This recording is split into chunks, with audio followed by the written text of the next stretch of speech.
Hello my प्यारे मित्रों, आज आप सभी लोगों को फिजिक्स के इस जीवन कोचिंग संस्थान के ऑनलाइन पोर्टल पर आपका एक बार स्वागत करते हुए आज हम लोग पढ़ेंगे, क्योंकि इसके पहले हमने आपके सामने वीडियो डाला था मॉडर्न फिजिक्स का। मॉडर्न फिजिक्स में हम लोगों ने पढ़ा कि सेमीकंडक्टर क्या होता है, सेमीकंडक्टर से रिलेटेड हमने जितने भी फंक्शन थे सब पढ़े। उसके बाद जो है कंप्यूटर से भी रिलेटेड कुछ हमने फंक्शन पढ़े थे, लेकिन कुछ लोगों का एक प्रश्न था, सर इसमें कुछ और भी आता है क्या? तो मॉडर्न फिजिक्स का एक चैप्टर और हमने इसमें इन्वॉल्व किया है। हो सकता है इसमें से कुछ क्वेश्चन आपके पेपर में मिले, चाहे वो नेवी का हो, चाहे एयरफोर्स का हो, चाहे वो XY ग्रुप जिसका भी हो, आपका उसमें से कुछ कोई ना कोई एक प्रश्न हो सकता है मिल जाए। आज का जो हमारा टॉपिक है वो टॉपिक हमारा लेजर। आज का जो हमारा टॉपिक है वो टॉपिक है लेजर। नाम आप सुने हैं, लेजर एवं अनुप्रयोग। अनुप्रयोग, लेजर एवं अनुप्रयोग, इसी को हम इंग्लिश में बोलते हैं लेजर। इसको इंग्लिश में बोलते हैं laser, laser and its application. Application ये आपको पढ़ना है, समझिएगा इसको। लेजर एवं अनुप्रयोग इसमें आपको पढ़ना है, और लेजर अनुप्रयोग पढ़ने के लिए आपको जो ज़रूरी चीज़ें हैं वो दो चीज़ें समझना आपको ज़रूरी है। दो चीज़ें आप समझ जाएंगे तो आपका क्लियर हो जाएगा कि क्या जो है इसमें हम लेजर का जो सिद्धांत है वो कैसे हम जो है मैनिपुलेट करेंगे या पढ़ेंगे। अब इसमें देखिए पहला जो टॉपिक आता है, पहला जो टॉपिक आता है वो होता है प्रकाश का। ये दो टॉपिक आप समझ लेंगे, यही मेन है। यहीं से हम जो है लेजर के कार्य सिद्धांत के बारे में जानते हैं। प्रकाश का अनुप्रयोग, प्रकाश का उत्सर्जन करिएगा, प्रकाश का उत्सर्जन, प्रकाश का उत्सर्जन, यानी इसको हम बोलते हैं इमिशन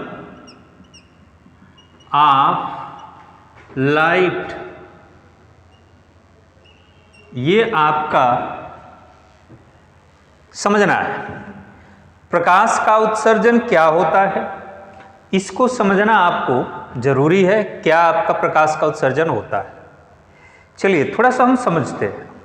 एक देखिए डेफिनेशन यहाँ तो पॉसिबल नहीं है कि हम लिखवाएं, इसलिए आप जो है पेन और कॉपी लेकर बैठें और आराम से जो है एक एक पॉइंट जो मैं बोल रहा हूँ वो चीज़ें आप अपने जो है बुक में, कॉपी में नोट करते रहें, जैसे कुछ पॉइंट आपको मिल जाए। अब यहाँ पे समझिएगा, प्रकाश का उत्सर्जन समझने के लिए आपको एक चीज़ समझना होगा। आपने केमिस्ट्री के अंतर्गत एक पॉइंट पढ़ा होगा, वो पॉइंट क्या है उसको समझना जरूरी है।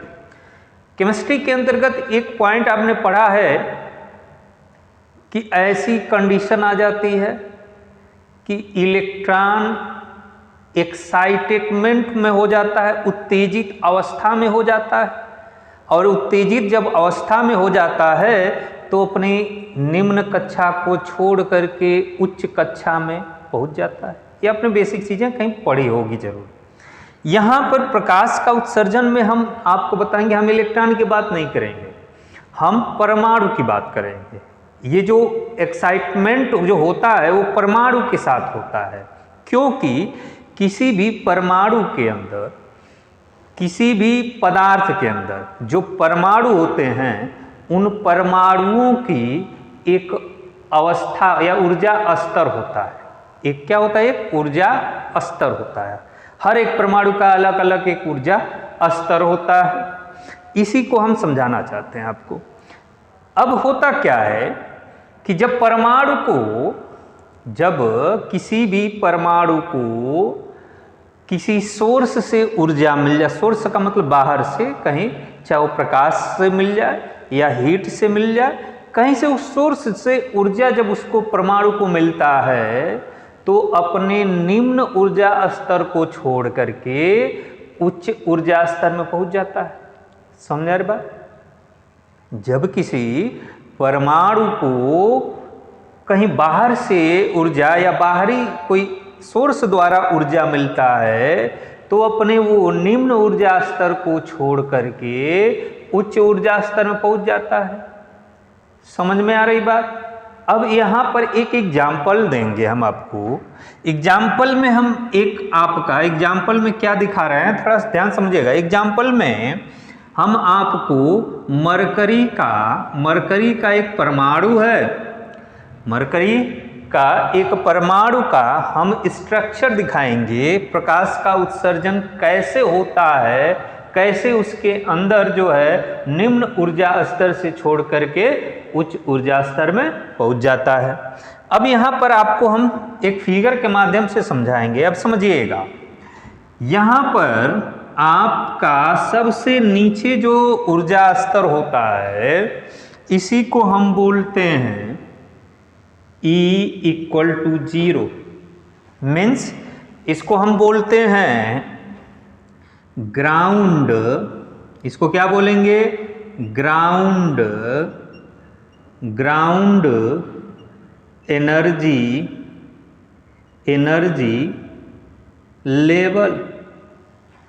ठीक है, इसको हम क्या बोलेंगे? Ground energy level. ये आपका ग्राउंड एनर्जी लेवल ना कह करके इसको स्टेट बोल सकते हैं, स्तर की बात हो रही है ना, स्टेट बोल सकते हैं। यह है आपका ग्राउंड एनर्जी स्टेट। अब जैसे जैसे हम ऊपर जाते हैं, थोड़ा सा ऊपर जाएं, ये मरकरी का हम स्ट्रक्चर बना रहे हैं, ये ध्यान से समझिएगा। थोड़ा सा और ऊपर जाएं, थोड़ा सा और ऊपर जाएं, यहाँ पे आप देख रहे हैं अगर ये E है, यहाँ पर E1 होगा। E1 जो मरकरी का निम्न ऊर्जा से उच्च ऊर्जा स्तर में हम जब जाते हैं, एक चीज और भी आप ध्यान से समझेंगे कि हर एक तत्व के परमाणु का जो ऊर्जा स्तर होता है वो अलग अलग होता है, सभी का एक जैसा नहीं होगा। हम किसी एक का ले लेते हैं, हर एक ऊर्जा स्तर, एक ही परमाणु के ऊर्जा स्तरों का जो ऊर्जा होगा वो अलग अलग लेवल का होगा। ये भी ध्यान देंगे, ये नहीं कि एक ही फिक्स है सबका, नहीं, सबका अलग अलग है। तो जैसे एक मरकरी का हमने एग्जाम्पल लिया, ये ग्राउंड एनर्जी स्टेट है। अब यहाँ पर परमाणु पहले से प्रेजेंट रहते हैं, बहुत सारे परमाणु यहाँ पर रहेंगे। ठीक है, अब होता क्या है, ये जो E1 है ये होता है 4.86 इलेक्ट्रॉन वोल्ट। समझा रही बात? E1 कितना है? 4.86 इलेक्ट्रॉन वोल्ट। इसी के ऊपर E2 होता है, E2 का जो एनर्जी होता है वो होता है 6.67 इलेक्ट्रॉन वोल्ट। इधर E3 का भी कुछ होगा, चल केवल समझाने के लिए आप समझिए। अब यहां पे देखिए, जब प्रकाश का उत्सर्जन होता क्या है, इसको समझिएगा। होता क्या है कि जब कोई बाहरी सोर्स से एक यहां पर एटम है, एक परमाणु है, इस परमाणु को जब ऊर्जा मिलता है तो परमाणु अपना ग्राउंड एनर्जी स्टेट छोड़ करके, ये आपका एग्जाम्पल में हमने दिया है मरकरी, ये मरकरी है, इसको हम बोलेंगे high level, high energy state कह सकते हैं, हाई एनर्जी स्टेट। मतलब ग्राउंड को छोड़ करके बाकी जितनी भी आपकी ऊपर वाली एनर्जी ऊर्जा स्तर है वो सबके हाई लेवल है। तो हमने कहा कि जब इस ग्राउंड स्तर के किसी परमाणु को ऊर्जा सोर्स कहीं से मिलता है तो ये आपका यहाँ से छोड़ करके इस स्तर को, इस कक्षा को, इस स्तर को छोड़ करके उच्च ऊर्जा स्तर में पहुँच जाता है। कितने सेकेंड तक? 10 के पावर -8 सेकेंड तक। प्रश्न यहाँ से पूछ दिया कि जब किसी परमाणु को बाहर सोर्स से कोई ऊर्जा मिल गई तो ग्राउंड स्टेट मतलब निम्न ऊर्जा स्तर से उच्च ऊर्जा स्तर में जब वो जाता है परमाणु, तो कितने सेकंड तक रुकता है? 10⁻⁸ सेकंड, बहुत मामूली समय तक के लिए अपने हाई ऊर्जा स्तर में रुकता है। क्लियर है? लेकिन एक चीज और समझना होगा, लेकिन इसमें एक चीज और है। अब प्रकाश का जो उत्सर्जन है इसको हमको समझाना है, तो इसको समझने के लिए समझिएगा, ये जरूरी नहीं है कि अगर वो तीसरे ऊर्जा स्तर में पहुंच गया, ग्राउंड से उठा और तीसरे ऊर्जा स्तर में पहुंच गया तो डायरेक्ट आ जाएगा फिर ग्राउंड स्टेट में, निम्न ऊर्जा स्तर में 10⁻⁸ सेकंड बाद डायरेक्ट निम्न ऊर्जा स्तर में नहीं आ सकता है।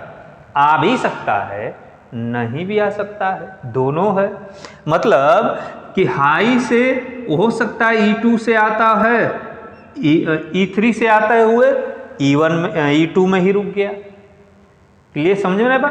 या फिर E3 से आते हुए वो कहाँ रुक गया? E1 में रुक गया। या फिर ऐसा भी हो सकता है कि E3 से डायरेक्ट निम्न ऊर्जा स्तर में पहुंच जाए। समझा रे बात? या फिर ऐसा भी हो सकता है कि E2 से E1 में आके रुक गया हो, या फिर E2 दूसरे ऊर्जा स्तर से ग्राउंड वाले में चला गया हो, या फिर ऐसा भी होता है कि E1 से डायरेक्ट ग्राउंड स्तर में चला जाता है, निम्न ऊर्जा स्तर में चला जाता है।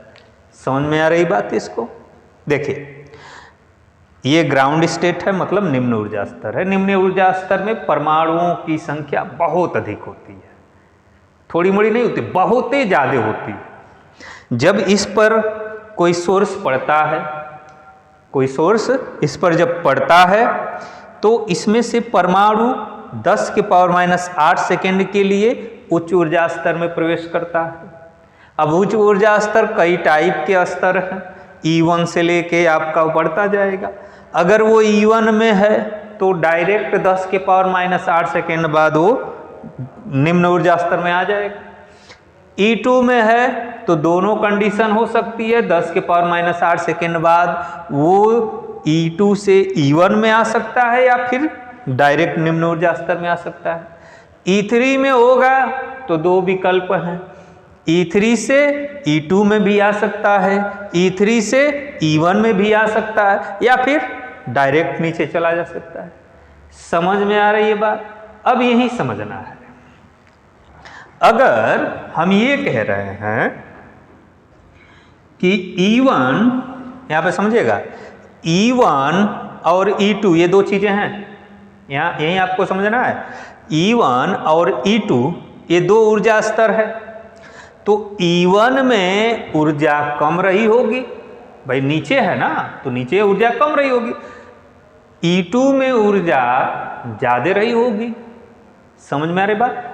E2 में ऊर्जा ज्यादा रही होगी, तो इसका मतलब ये हुआ कि प्रकाश का उत्सर्जन वो तभी करेगा जब दो ऊर्जा स्तरों के अंतर के बराबर जो ऊर्जा निकलेगा। सपोज करिए हमने कहा कि E1 जो है वो लेस देन है E2 से, मतलब E2 greater than E1। E2 की जो ऊर्जा है वो E1 से ज्यादा है, तो इसका मतलब ये हुआ कि E2 माइनस E1 बराबर जो ऊर्जा उत्पन्न होगी वही आपका प्रकाश का उत्सर्जन कहलाएगा। क्लियर है? क्लियर है? अब प्रकाश का उत्सर्जन होगा कितना? प्रकाश का भाई उत्सर्जन कितना होगा? भाई कितना होगा? अरे जो आपका फोटान ऊर्जा उत्सर्जित करता है, फोटान के रूप में ही प्रकाश उत्सर्जित होता है, h न्यू के बराबर होगा। हम इसको अगर कह दें कि यह आपका दो ऊर्जा स्तरों का अंतर अगर डेल E हो तो h न्यू ऊर्जा इतना आपका चलेगा। समझ रहे बात? अब अगर हम प्लैंक के नियम से चलें, प्लैंक के नियम से, प्लैंक के अगर नियम से आप चलते हैं समझिएगा, प्लांक के नियम से चलते हैं। तो प्लांक ने कहा कि डेल ई बराबर, जो ये देखिए, जब तक दो ऊर्जा स्तरों के अंतर के बराबर ऊर्जा, अगर दोनों का सेम हो गया तो प्रकाश उत्सर्जित नहीं होगा, यानी एक्साइटमेंट कंडीशन में जो ऊर्जा, जो परमाणु गया था वो फोटान उत्सर्जित नहीं करेगा, मीन्स प्रकाश का उत्सर्जन नहीं होगा। लेकिन अगर अधिक कम है यानी उच्च ऊर्जा स्तर में ज़्यादा है, निम्न ऊर्जा स्तर में कम है, तो दोनों के अंतर के बराबर जो फोटान उत्सर्जित होगा वही प्रकाश का उत्सर्जन है। क्लियर है ना। अब यहाँ पर delta E equal to H nu होगा। Clear, delta E equal to H nu होगा। अच्छा, एक चीज आपको समझ में आया होगा, आपने क्लास 9 वगैरह में पढ़ा होगा कि V बराबर n लेमडा। V क्या है, प्रकाश की चाल है, n क्या है, आवृत्ति है, लेमडा क्या, तरंग दैर्ध्य है, पढ़ा है ना। चलिए, हम यहाँ बात कर रहे हैं प्रकाश का। कौन से प्रकाश का, नेचुरल प्रकाश का। तो नेचुरल प्रकाश की चाल c होगा।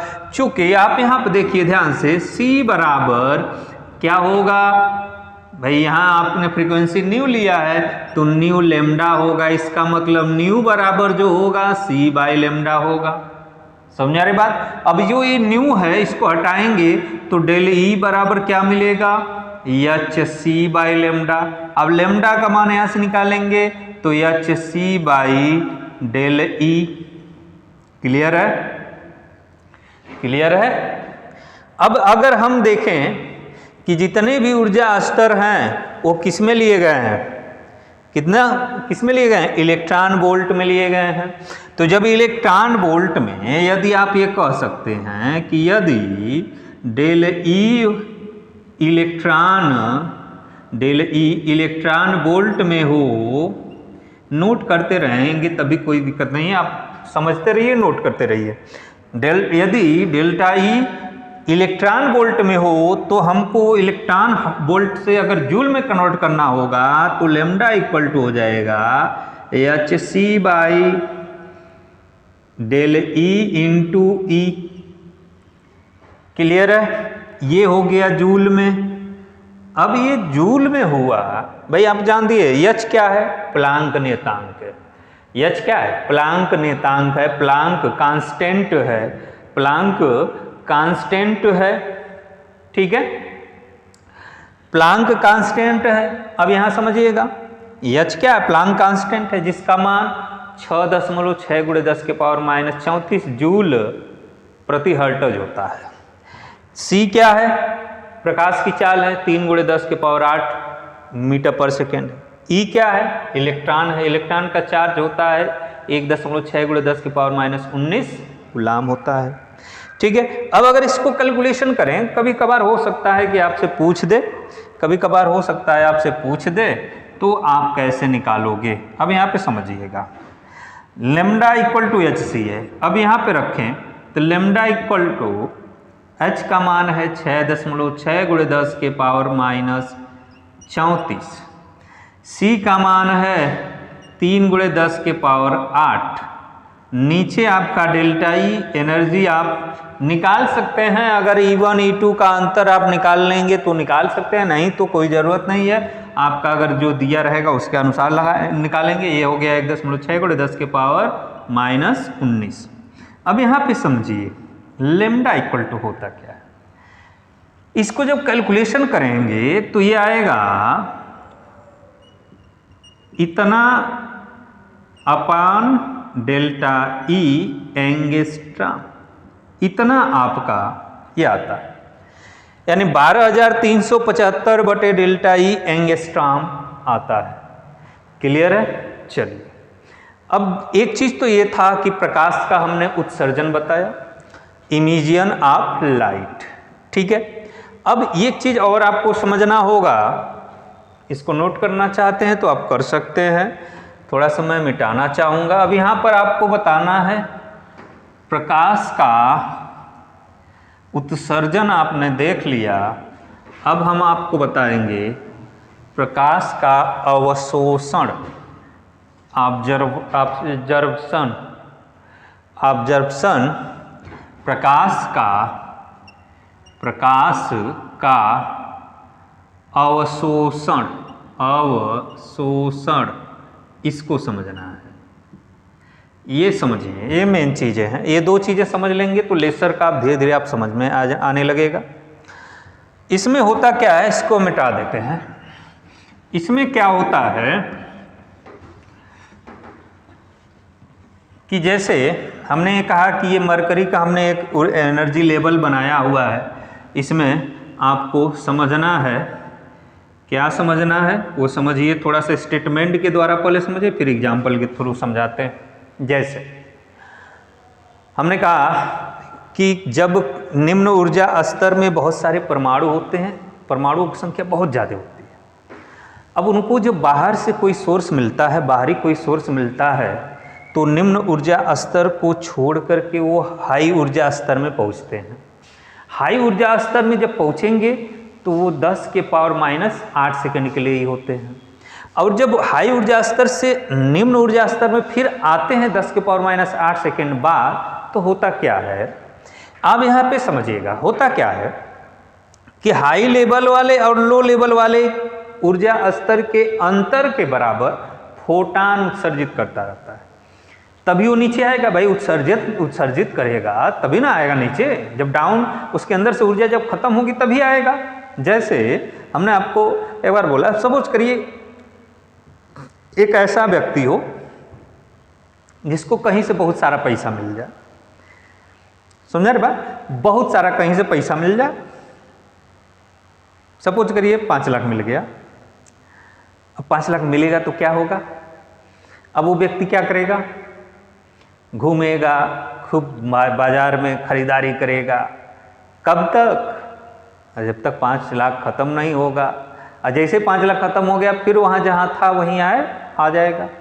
समझा रही बात। तो वही चीज़ें हैं कि आपका जब ऊर्जा अगर अधिक कहीं से मिल रहा है उसको, तो निम्न ऊर्जा स्तर छोड़ करके हाई लेवल, ये आपका हाई लेवल है, हाई एनर्जी स्टेट है, ये हाई एनर्जी स्टेट कौन सा, ये वाला पोजीशन है। ठीक, अब समझिएगा, अब यहाँ पे समझिएगा। जैसे हमने कहा वो तो आपका था प्रकाश का उत्सर्जन के, अब हम अवशोषण की बात करेंगे। प्रकाश जब किसी ऐसे पारदर्शी माध्यम, प्रकाश क्या है, श्वेत प्रकाश है। प्रकाश क्या है, एक श्वेत प्रकाश है। श्वेत प्रकाश में विभिन्न रंगों के प्रकाश पाए जाते हैं, अलग अलग तरंगदैर्ध्य वाले होते हैं। क्लियर है। अब इन प्रकाश को किया क्या जाएगा, इन प्रकाश को जब एक ट्रांसपेरेंसी मीन्स पारदर्शी माध्यम से गुजारा जाएगा, या किसी पारदर्शी माध्यम से गुजारा जाता है, तो पता चलता है कि उसमें कुछ तरंगदैर्ध्य वाले जो कम, जिनकी तरंगदैर्ध्य कम थी, वो तरंगदैर्ध्य वाले प्रकाश जो है छुप जाते हैं, बाकी जो बचते हैं वो आगे जाते हैं। इसका तात्पर्य क्या हुआ, ये आपको समझना है। अगर हम मरकरी है, चांदी है, चांदी के वाष्प में, पारदर्शी वाष्प में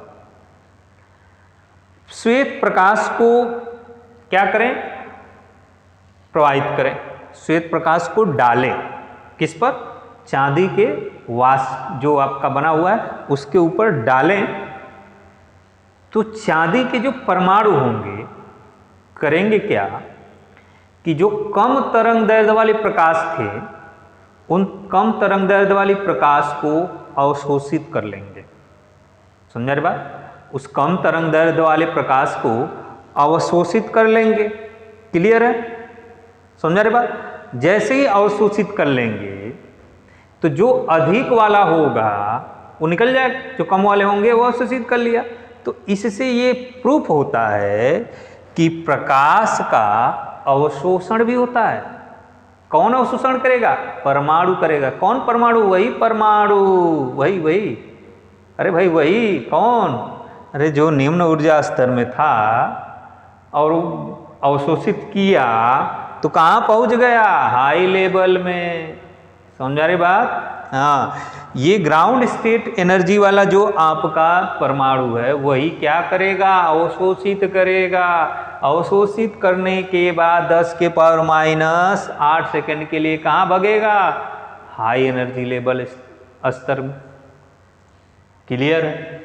तो इसमें होता क्या है भाई, देखिए सीधी सी बात है कि E3 से E1 में E0 में आएगा, हो सकता है E2 से इसमें आएगा, E1 से इसमें जाएगा।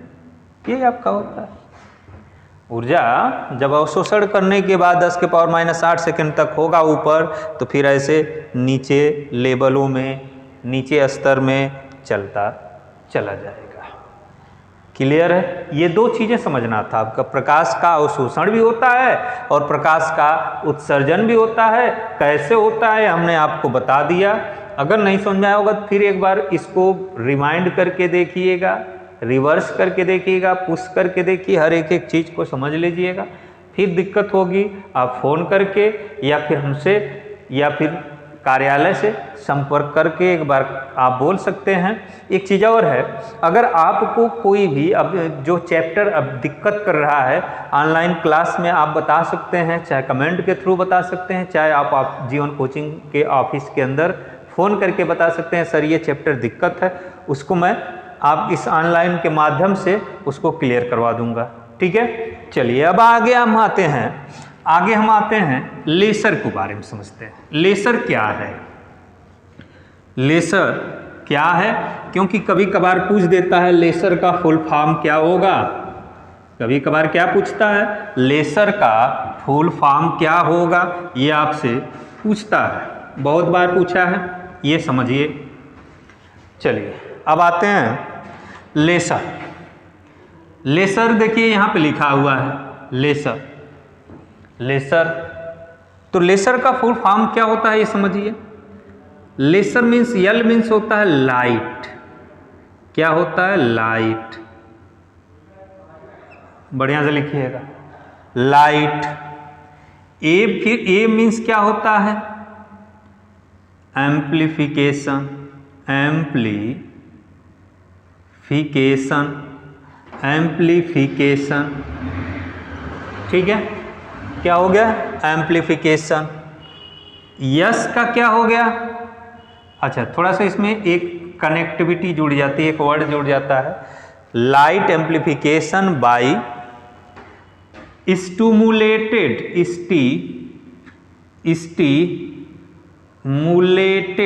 मुलेटेड। ठीक है, लाइट एम्प्लीफिकेशन बाय स्टिमुलेटेड। देखिए ई बचा हुआ है,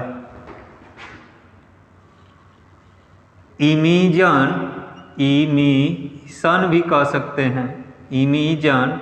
आप लास्ट में आर है आपका, उसका हो जाएगा रेडिएशन। ठीक है, ये फुल फॉर्म है, लिख लीजिए। लेसर का फुल फॉर्म है light amplification by stimulated emission of radiation. देखिए एम्प्लीफिकेशन जो होता है, एम्प्लीफिकेशन का शब्द जो है ट्रांजिस्टर के अंदर ज़्यादातर आता है, प्रवर्धक के रूप में। ठीक है ना, तो यहाँ लाइट जो है प्रवर्धक का मतलब एक वर्णी होना चाहिए, एक वर्णी अगर होगा तो ही लेसर होगा। और एक चीज क्वालिटी इसकी देखिए लेसर का, लेसर जो होगा ये दृश्य प्रकाश होता है। ये कौन सा प्रकाश होता है? दृश्य प्रकाश होता है। समझ रहे बात? ये कौन सा प्रकाश होता है? दृश्य प्रकाश होता है। इसको हम देख सकते हैं, इसको हम लेसर को क्या है हम देख सकते हैं। फर्क सिर्फ इतना होता है कि ये क्या है, एक वर्णी प्रकाश है। ठीक है, तो light amplification by stimulated emission of radiation. Clear है? अब लेसर के अंतर्गत जो क्रियाएं होती हैं उसके बारे में हम आपको 1 बाय 1 जो इसके कार्य सिद्धांत है वो आपको हम समझाएंगे। अब उसको समझिए। सबसे पहले होता क्या है इसके अंदर वो समझिए। सबसे पहले जो होता है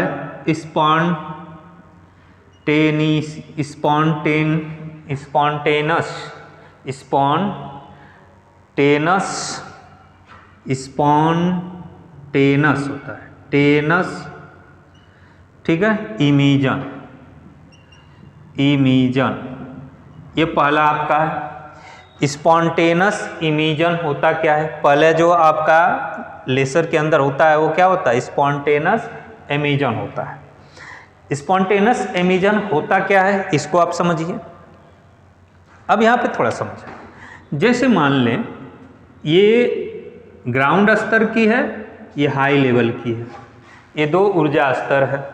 इस दो ऊर्जा स्तर में अगर हम ये कहें ये E1 है, ये E2 है, समझ में आ रही बात? अगर यहाँ से किसी परमाणु को ऊर्जा मिला, वो निम्न से उच्च ऊर्जा में गया, तो अब उच्च ऊर्जा स्तर से निम्न ऊर्जा स्तर में कैसे आएगा? इसको समझना है आपको, इसको समझना है। अब उच्च ऊर्जा स्तर से निम्न ऊर्जा स्तर में कैसे आएगा? अगर वो आएगा तो इसका मतलब हुआ कि E2 माइनस E1 बराबर h न्यू। समझ रहे बात? h न्यू फोटान का, यानी इन दोनों ऊर्जाओं के अंतर के बराबर, इन दोनों ऊर्जाओं के अंतर के बराबर क्या करेगा? ऊर्जा उत्सर्जित करेगा भाई, तभी ना नीचे हाई से निम्न में आएगा। क्लियर है? तो स्पॉन्टेनियस एमिशन यही कहता है। स्पॉन्टेनियस देखिए इंग्लिश में भी वही लिखता है, हिंदी में भी वही लिखता है, पेपर में कंफ्यूजन आपका हो जाता है, इसलिए आप यहाँ पे समझिएगा। स्पॉन्टेनियस एमिशन में यही होता है कि हाई ऊर्जा स्तर यानी E2 और E1 के बराबर जो ऊर्जा या जो फोटान उत्सर्जित होता है, ये प्रक्रिया ही, ये क्रिया ही क्या कहलाता है? ये क्या कहलाता है? यही कहलाता है स्पॉन्टेनियस एमिशन। क्लियर है? स्पॉन्टेनियस एमिशन क्लियर है? ठीक है, समझा रहे बात?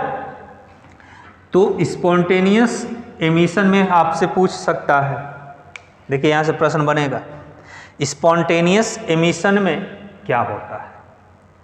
स्पॉन्टेनियस एमिशन में क्या होता है? ऑप्शन दे देगा E2 minus E1 equal to h nu, ऐसे दे देगा E2 greater than E1 equal to h nu, ऐसे आपका दे देगा। तो आप समझते रहिए कि दो हाई लेवल ऊर्जा हो, निम्न लेवल ऊर्जा स्तर हो, दोनों ऊर्जा स्तरों के अंतर के बराबर जो फोटान उत्सर्जित होगा वो स्पॉन्टेनियस एमिशन का ही एक पार्ट होता है, यानी ये घटना जो होती है वो स्पॉन्टेनियस एमिशन के कारण होती है। क्लियर है? चलिए अब दूसरे की बात करते हैं। दूसरा होता है स्टिमुलेटेड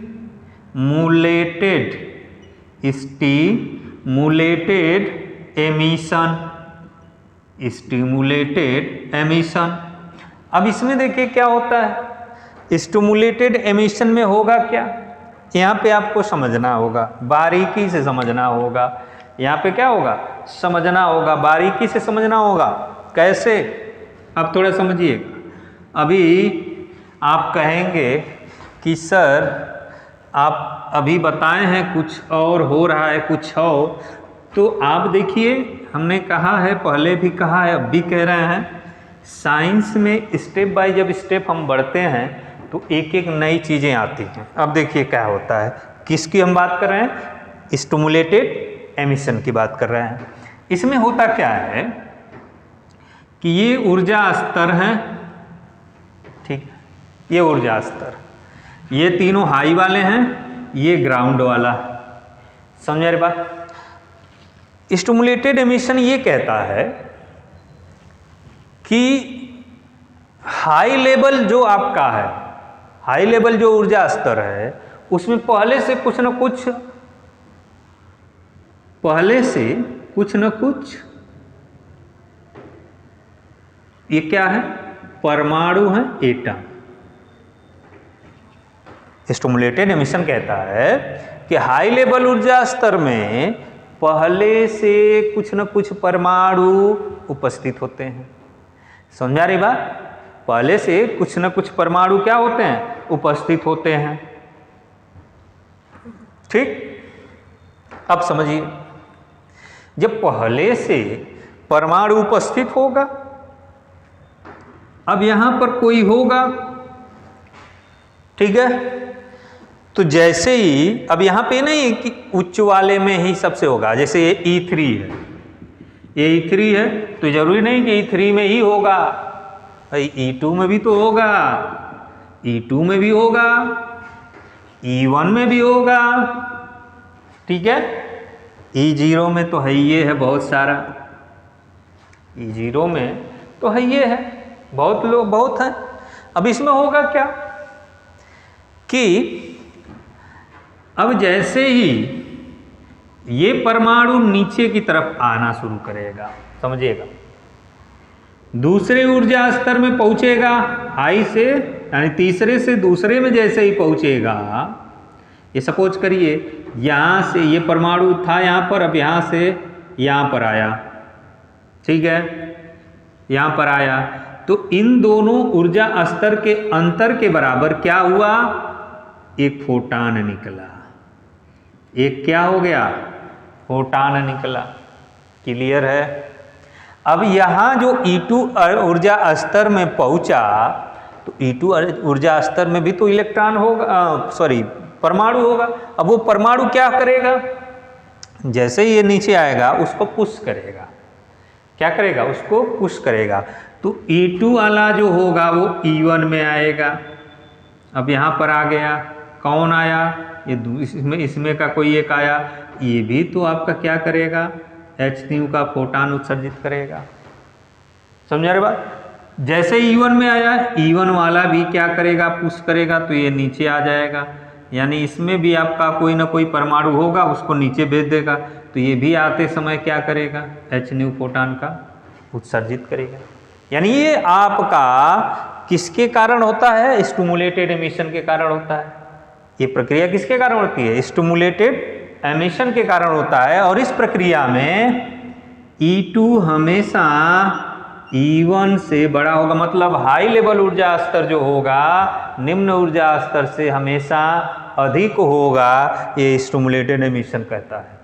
तो आपका स्टिमुलेटेड एमिशन में क्या पूछेगा, यही पूछेगा ना, आपसे पूछ देगा इसमें क्या होता है, तो आप बस सीधे E2 ग्रेटर देन, मतलब हाई लेवल ऊर्जा स्तर जो होगा वो लो लेवल ऊर्जा स्तर से अधिक होगा, ठीक है। अब चलिए तीसरे की हम बात करेंगे। तीसरे की अगर हम बात करें तो तीसरा आपका है पॉपुलेशन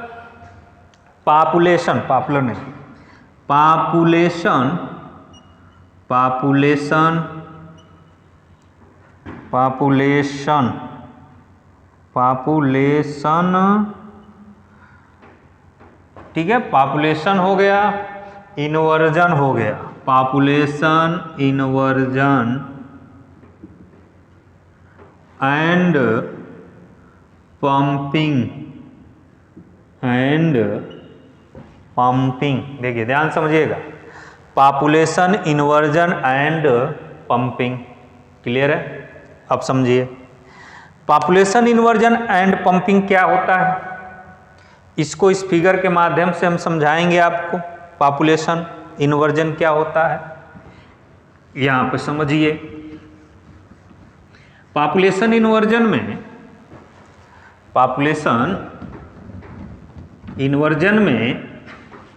क्या होता है, ये चीज़ें आपको समझना बहुत ही ज़रूरी है। यही आपका बड़ा इंटरेस्टिंग चीज़ें हैं। पॉपुलेशन इन्वर्जन में ये हाई लेवल ऊर्जा स्तर है, ये लो लेवल का है। अब हम समझिएगा, ये लो लेवल का है।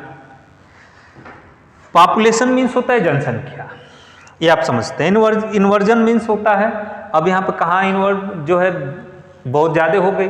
हम पहले से बता रहे हैं कि निम्न ऊर्जा स्तर में परमाणुओं की संख्या सबसे ज़्यादा होगी, पहले से बोला था।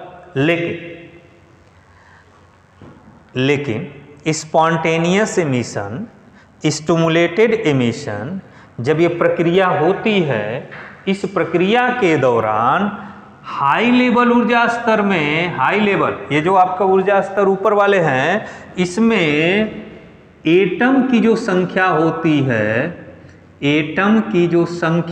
है, वो अधिक हो जाती है, सर्वाधिक हो जाती है। समझिएगा क्या बोले हमने, स्पॉन्टेनियस एमिशन और स्टिमुलेटेड एमिशन के दौरान निम्न ऊर्जा स्तर की अपेक्षा हाई ऊर्जा स्तर में परमाणुओं की संख्या अधिक हो जाती है। क्लियर है?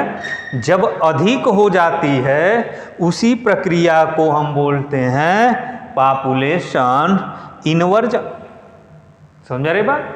अब हाई लेवल में जब अधिक हो गई, भाई हाई लेवल, अब ये देखिए सेंटेंस क्या होगा, पॉपुलेशन इन्वर्जन का मतलब number of atom high level का number of atom low level से अधिक होगा। हमने शुरू में बताया कि इसमें बहुत ज़्यादा होता था, इसमें कम होता था, क्योंकि इस पे जब आपका कोई भी सोर्स मिलता था तभी इसको जो है एनर्जी मिलती थी। तो इस परमाणु को यहाँ से यहाँ तक जाने में 10 का पावर माइनस 8 सेकंड का टाइम लगता था। लेकिन अब हम कह रहे हैं कि यहाँ पर अधिक हो गया, हाई लेवल हो जाए। क्यों अधिक हो गया? क्योंकि जैसे यहाँ से परमाणु कोई इसमें गया 10 के पावर माइनस 8 सेकंड के लिए, यहाँ पर गया, अब यहाँ से आए जैसे ही तीसरे कक्षा से आया ये दूसरे कक्षा में ही रुक गया।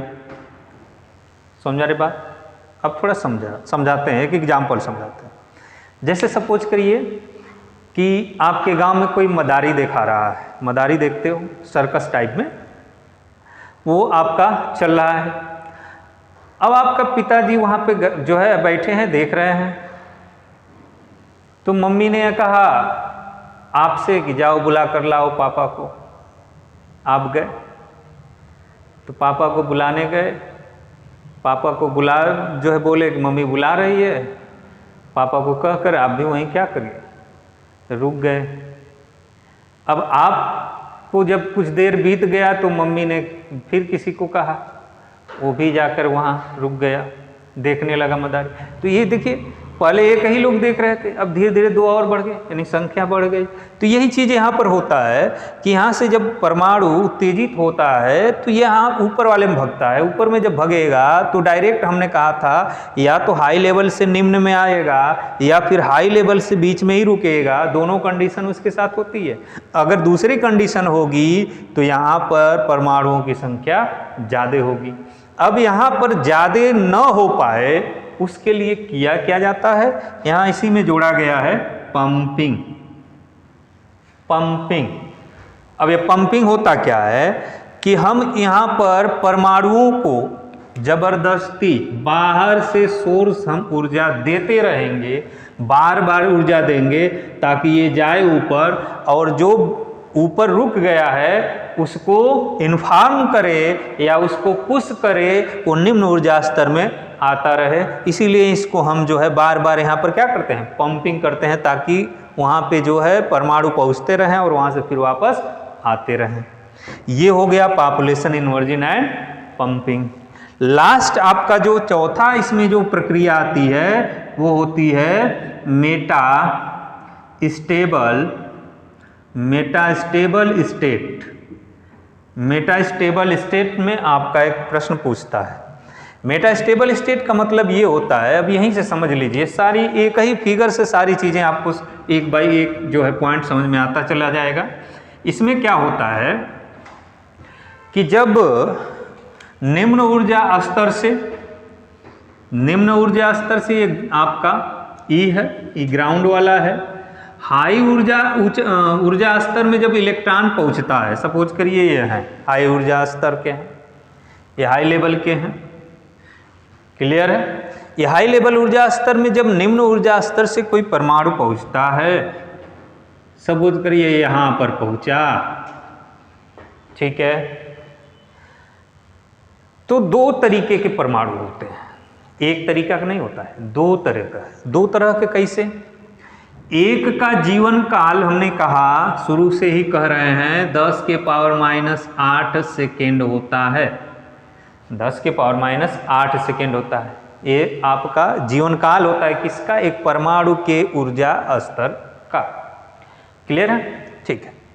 अब कुछ ऐसे भी परमाणु होते हैं कि जैसे यहाँ से आए तो डायरेक्ट ना आकर के यहाँ रुक गए, या फिर यहाँ से आकर के इसमें रुक गए, वो डायरेक्ट नीचे नहीं आ रहे हैं। तो इसका मतलब है कि ये जो दोनों रुके हैं इनका तो 10 के पावर माइनस 8 सेकेंड आयु होगा नहीं, टाइम इनका आयुकाल का मतलब होगा नहीं कि ये 10⁻⁸ सेकंड तक गए फिर आपका सीधे इसमें आ गए, ये रुक रहे हैं, इसका मतलब इनका टाइम और बड़ा है। तो इन दोनों का जो टाइम होता है इनकी थोड़ी सी आयु बढ़ जाती है, यानी 10⁻³ सेकेंड ये आपका पूछा जाएगा। मेटास्टेबल स्टेट में एक परमाणु का औसत जीवन काल कितना होता है, वो होता है 10⁻³ सेकेंड। ये ध्यान दीजिएगा, यानी 10⁻³ सेकेंड जो होता है 10⁻8 सेकेंड की अपेक्षा ज़्यादा है, इसलिए ये बीच में रुक जाते हैं, ये बीच में रुक जाते हैं। इसी को हम परमाणु का मेटास्टेबल स्टेट कहते हैं। क्लियर है? अब ये तो इन्हीं सिद्धांत पर आपका लेसर वर्क करता है, लेसर का उपयोग पूछता है। अब एक एक देखते जाइए, लेसर का उपयोग कहाँ होता है। पहले तो आप समझ लीजिए चिकित्सा विज्ञान में होता है, बहुत सारे ऑपरेशन आपके किए जाते हैं लेसर के माध्यम से, ठीक है। दूसरा है ग्रहों के बीच की दूरी मापने के लिए किया जाता है। तीसरा जो है आपका, कभी आपने देखा होगा प्रोजेक्टर को चलते, प्रोजेक्टर चलता है तो ऐसी एक पेन होती है, इस पेन की सहायता से प्रोजेक्टर पर ऐसे हम लेजर बीम के द्वारा हम अक्षरों को जो है पढ़ते हैं, पढ़ के दिखाते हैं। प्रोजेक्टर में भी इसका उपयोग किया जाता है, बहुत सारे क्षेत्रों में किया जाता है। आपका यंत्रों के अंदर किया जाता है, युद्ध कालों में किया जाता है, बहुत सारा आपका जो है लेसर का उपयोग किया जाता है।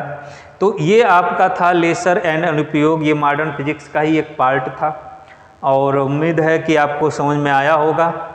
और नेक्स्ट वीडियो में हम मिलेंगे नए चैप्टर के साथ।